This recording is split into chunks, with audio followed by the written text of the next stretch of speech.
Welcome to Teens Explosion Online Service.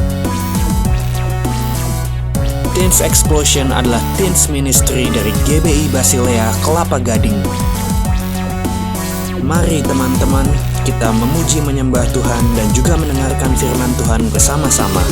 Shalom semua, bagaimana kabar pada pagi ini? Pasti pada baik semua kan? Tetap semangat dalam mengikuti ibadah TX setiap minggunya. Ya, sekarang kita akan memulai ibadah. Mari kita siapkan hati untuk berdoa. Selamat pagi Tuhan, terima kasih pada malam hari tadi karena kita telah beristirahat dengan nyaman. Sekarang kami akan memulai ibadah pada pagi hari ini. Berkati kami supaya kami mengerti firman Tuhan yang disampaikan. Dalam namamu kami berdoa, haleluya, amin. Happy Sunday. Join us on Teens Explosion setiap hari Minggu jam 11.30 dan pastikan teman-teman ikut pada jam tersebut. Untuk teman-teman yang rindu memberikan persembahan untuk Tuhan, bisa langsung transfer ke rekening GBI Basilea berikut ini. Salam teman-teman semuanya. Hari ini kita boleh berkumpul kembali di ibadah teens. Dan karena itu kita harus bersyukur karena Tuhan masih menyertai kita dan melindungi kita sepanjang seminggu ini. Dan karena itu mari kita siapkan hati kita. Kita mau menyembah Tuhan lebih dalam lagi. Kita angkat pujian, Bapa Engkau baik.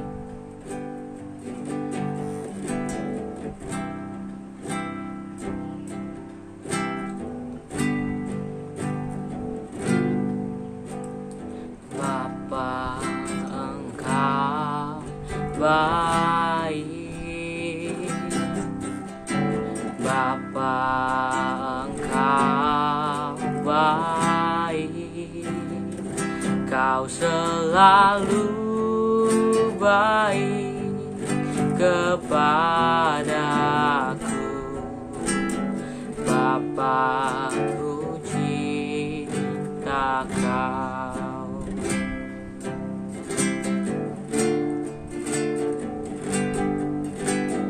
Bapa Engkau baik, Bapa Engkau baik, Kau selalu baik kepadaku. Bapa, ku cinta Kau. Aku memujimu, aku menyembahmu, ku nyanyi haleluya.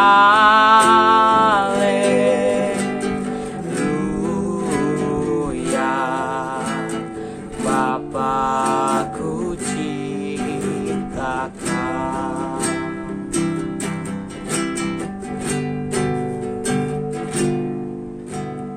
Bapa Engkau baik, Bapa Engkau baik, Kau selalu baik kepadaku.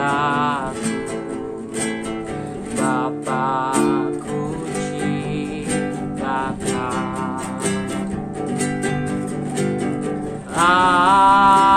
Aku memujimu, aku menyembahmu, ku nyanyi haleluya.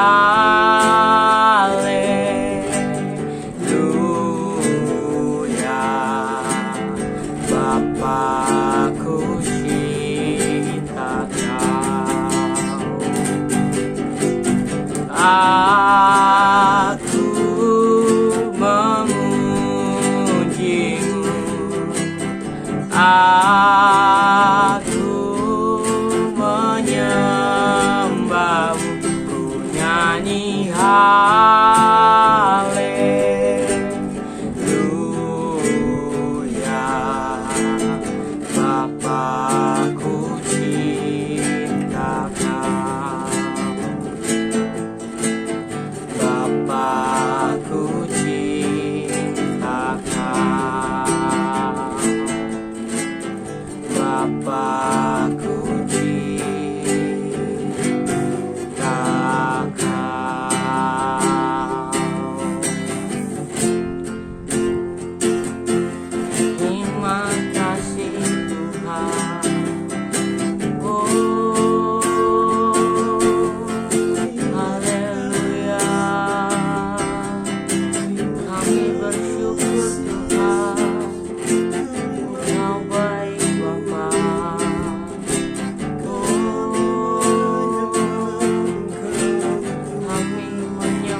Hanya Kau yang layak disembah, hanya Kau yang layak dipujikan.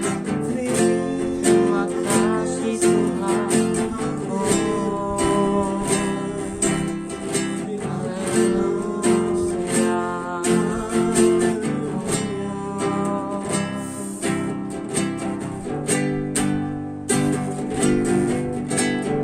Aku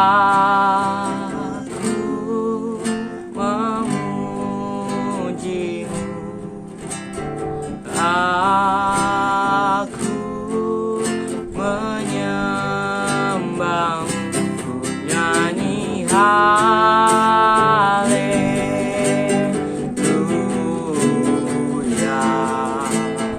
Bapa, ku cinta Kau. Aku memuji-Mu, aku menyembah-Mu, ku nyanyi haleluya.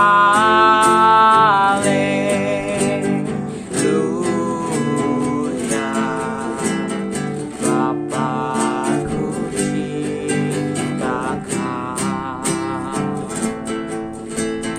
Bapa, ku cinta Kau. Bapa, ku cinta Kau.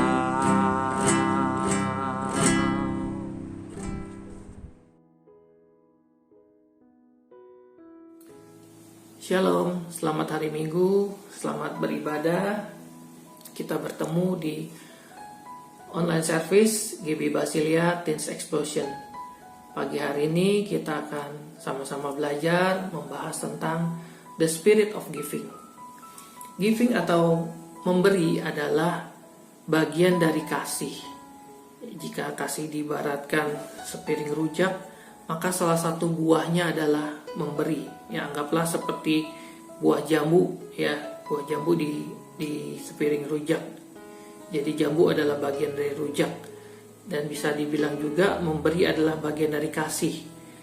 Karena memberi sendiri adalah ekspresi dari kemurahan hati atau kasih yang diwujudkan dalam tindakan. Nah, orang kalau marah ekspresinya itu biasanya terlihat di mukanya, ya, merah padam, matanya melotot, terus suaranya lebih kencang atau lebih tinggi dari biasanya. Atau orang yang sedang sedih, ekspresinya mukanya biasanya lesu, ya, bahkan sampai menangis. Lalu orang yang sedang bahagia bisa terlihat dari ekspresi wajahnya, ya, mukanya cerah, ceria, tersenyum, bahkan tertawa. Nah, pagi hari ini kita mau belajar tentang salah satu ekspresi kasih, yaitu memberi.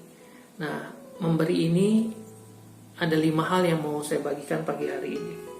Yang pertama kita lihat di Lukas 6 ayat 36. Ya, di situ dikatakan, hendaklah kamu murah hati sama seperti Bapamu adalah murah hati.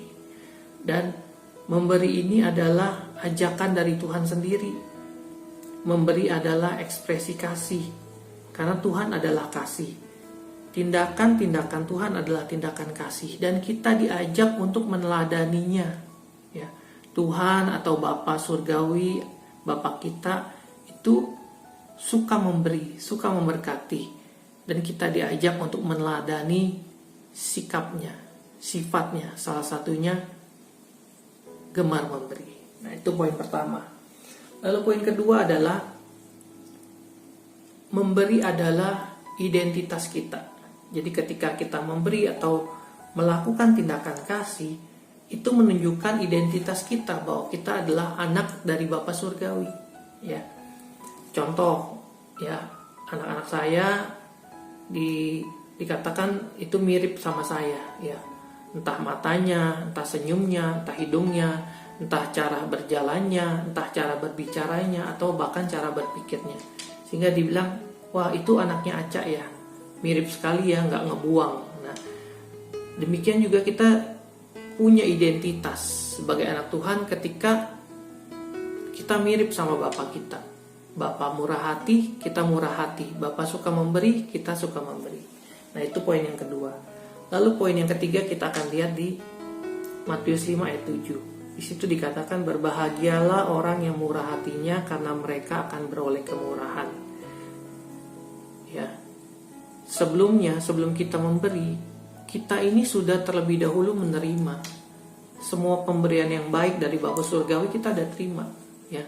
Kehidupan, kesehatan, anugerah keselamatan, ya, berkat-berkat jasmani, berkat-berkat rohani yang kita bisa nikmati hingga hari ini, itu semua pemberian Tuhan.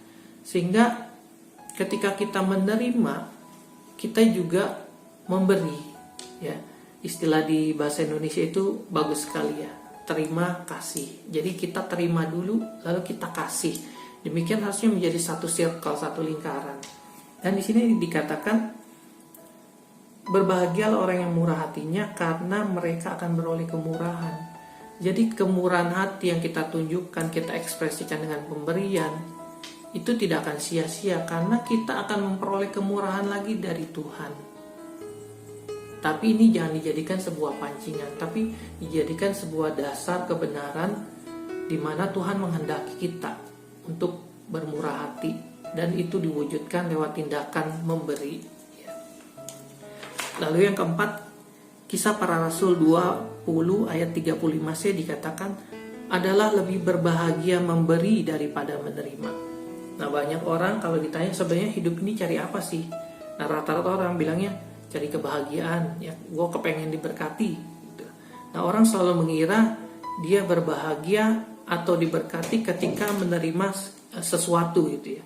Padahal banyak pahlawan iman ataupun kesaksian anak Tuhan sudah membuktikan bahwa ketika mereka memberi atau bermurah hati, justru sang pemberi itu merasakan lebih atau mengalami kebahagiaan yang lebih besar daripada orang yang mereka tunjukkan kemurahan hati mereka. Ya, kok bisa?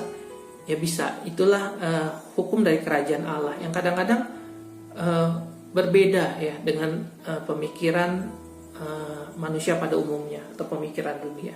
Dan kita perlu belajar ini, mengaplikasikan nilai-nilai ini. Ketika kita memberi, kita lebih berbahagia daripada kita yang menerima. Nah, di poin yang kelima, Filipi 4 ayat 17 dikatakan, tetapi yang kuutamakan bukanlah pemberian itu, melainkan buahnya yang makin membesar keuntunganmu. Ya, kadang-kadang kita berpikir, kok kita ini disuruh-suruh, ya, disuruh memberi terus, ya. Memberi buat pekerjaan Tuhan, memberi kepada saudara sekerabat yang ada hubungan darah, atau saudara seiman yang kita diikat oleh darah Yesus, darah Kristus, atau kepada orang-orang lain yang Roh Kudus gerakan kita untuk kita memberi gitu. Nah, tapi sebenarnya Rasul Paulus memberikan satu rahasia, ya, bahwa kita ketika kita memberi, kita ini orang-orang yang beruntung, ya. Tapi jangan dijadikan sebagai hitung-hitungan dagang, ya. Tapi dengan kalimat simpel bisa kita katakan bahwa ketika kita memberi nggak ada ruginya, ya. Ya, memberi harus dengan tulus, ya, seperti Tuhan Yesus yang selalu digerakkan oleh belas kasihan atau kemurahan, ya.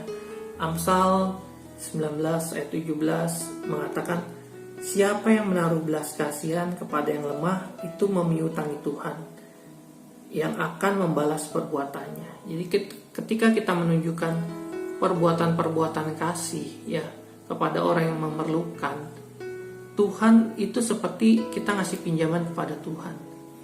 Dan sekali lagi, yang namanya perbuatan kasih yang diekspresikan dengan pemberian itu tidak melulu berbicara mengenai materi. Bisa juga berupa doa, berupa perhatian, support, ya, tepukan di bahu yang memberi semangat, atau penghiburan di kala kesedihan, atau juga hal-hal konkret, ya. Kalau orang lapar ya butuhnya makanan, orang yang kedinginan ya butuhnya pakaian. Demikian kita harus tahu pemberian apa yang diperlukan orang tersebut, dan ketika Roh Kudus, ya, menggerakkan hati kita untuk memberikan sesuatu, kita jangan nawar-nawar gitu, ya. Roh Kudus suruh kita berinya nasi, ya, kita berinya nasihat. Roh Kudus suruh kita beri orang tersebut baju, kita kasihnya doa. Nah, itu nggak pada tempatnya. Padahal yang namanya nasihat dan doa ada waktunya sendiri, itu juga diperlukan. Tapi yang namanya nasi dan pakaian juga dibutuhkan di satu waktu, sehingga kita benar-benar harus bisa mengaplikasikannya secara tepat. Dan ini dikatakan ketika kita berbelas kasihan kepada yang lemah, itu kita seperti sedang memberikan Tuhan pinjaman, ya. Luar biasa bukan? Kita ini siapa? Kita ini debu dan tanah, tapi kita bisa kasih pinjem kepada Tuhan semesta alam, ya, kepada Allah pencipta langit dan bumi, kita kasih pinjem. Dan Tuhan kalau balikin mah bukan hanya pokoknya doang, tapi juga sama bunganya, sama rewardnya, karena Tuhan menilai kebaikan hati kita. Nah, jadi hari ini kita belajar ya 5 alasan ya kenapa sih kita bermurah hati. Pertama, karena memberi sendiri itu adalah ajakan dari Tuhan. Dan ajakan itu untuk kita meneladani teladannya, mengikuti teladannya. Itu yang pertama. Yang kedua, untuk menunjukkan identitas kita sebagai anak Tuhan, sebagai anak Allah. Ketika kita memberi, orang bisa tahu, oh dia anak Tuhan ya, dia senang memberi gitu ya. Yang ketiga, ketika kita memberi, karena kita sudah diberi terlebih dahulu. Dan ketika kita melakukan pemberian, kita tidak kehilangan apapun karena kita akan beroleh kemurahan. Yang keempat, memberi itu adalah hukum kerajaan Allah, ya, adalah lebih berbahagia dan terberkati ketika kita memberi daripada kita menerima, dan kita perlu menerapkan nilai-nilai kerajaan Allah ini. Dan yang terakhir, buah dari pemberian itu kembali kepada kita, karena Tuhan senantiasa ingin atau rindu untuk memberkati kita ketika kita hidup berdasarkan value kerajaan Allah, yaitu nilai-nilai kerajaan surga. Ya, salah satunya kita bermurah hati yang diekspresikan dengan melakukan pemberian, the art of giving, yang bentuknya bisa bermacam-macam seperti yang tadi saya ceritakan sebelumnya. Nah, menutup sharing saya pagi hari ini, saya mau sedikit berikan testimoni ya. Berapa belas tahun yang lalu ya, saya dan istri digerakkan untuk menolong orang yang ketika dalam kesusahan. Jadi ceritanya kami sedang besuk keponakan kami di rumah sakit Hermina dan Mogot, mengunjungi keponakan kami yang sedang sakit diare kalau nggak salah ya. Dan di situ di kamar kelas 2 atau kelas 3 itu ada orang lain juga yang menempati ruangan perawatan itu.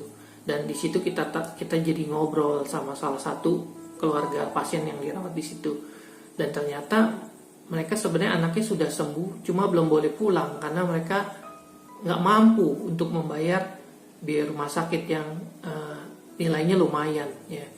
Dan entah gimana Roh Kudus gerakan saya dan istri ya, kita bisa sepakat di waktu yang singkat itu, bisa sepakat kita bantu orang itu, walaupun jumlahnya lumayan buat orang itu dan juga lumayan buat kami ya. Uang kami juga saat itu nggak banyak, tapi kita mau belajar taat ya, memberikan bantuan kepada orang yang tidak kami kenal, bukan saudara kami, cuma kita baru tahu 5 menit yang lalu karena sama-sama di satu ruang perawatan. Tapi Roh Kudus dorong hati kami untuk memberi, dan kita uji, kita bertanya, kita doa dalam hati, dan ada sejahtera, damai sejahtera. Jadi kami sepakat, Bu, kami bantu biar anak ibu bisa keluar hari ini. Yaitu hati mereka limpah dengan syukur, ya nggak disangka-sangka, karena mereka udah pikir jalan buntu, nggak ada jalan keluar. Kok tiba-tiba dalam sore hari itu tiba-tiba ada orang yang nggak mereka kenal mau ngebayarin sehingga anak mereka bisa keluar dari rumah sakit. Dan kita pikir kita sedang memberkati keluarga orang tersebut, tapi dalam perjalanan pulang justru hati kami begitu ada damai sejahtera, ada sukacita, ada ucapan syukur, ada perasaan yang tidak bisa digantikan dengan uang gitu ya. Dan saat itulah kami sadar kami ini diberkati, kami ini lebih berbahagia. Bahkan ketika kami mengeluarkan uang kami untuk orang yang tidak kami kenal, tapi Kristus yang dalam damai sejahteranya oleh Rohnya yang kudus mendorong kami untuk melakukan perbuatan kasih ya. kami taat, dan kami mendapatkan apa yang namanya damai sejahtera, sukacita. Bahkan hari-hari ini kami mengalami kebaikan-kebaikan Tuhan. Itu baru hanya salah satu dari kebaikan yang kami pernah lakukan atas dorongan Roh Kudus. Ada juga banyak hal lainnya, dan sampai hari ini kami tidak kekurangan satupun yang baik. Tuhan terus limpahin kebaikan yang bahkan menurut kami ini nggak layak untuk terima, tapi Tuhan tunjukkan, dan Tuhan terus katakan, karena kamu dalam beberapa waktu kamu dan istrimu taat ya untuk menunjukkan kasih Kristus kepada orang-orang, ya, kadang kepada saudara seiman, kadang kepada saudara kandung, kadang kepada orang yang tidak kenal. Hari ini pemeliharaan Tuhan terus berlanjut. Nah, itu mungkin yang saya mau saksikan. Semoga itu bisa menginspirasi kita semua. Tapi sekali lagi, yang namanya kesaksian ini bukan untuk hitung-hitungan dagang, tapi membuktikan bahwa ketika kita menunjukkan kemurahan hati, Tuhan itu tidak tinggal diam. Tuhan yang maha melihat, Tuhan yang maha kaya, itu memakai kita untuk memberkati orang lain. Dan di satu sisi, di waktu yang lain, Tuhan akan pakai orang-orang lain untuk memberkati kehidupan. Demikian sharing firman Tuhan pagi hari ini.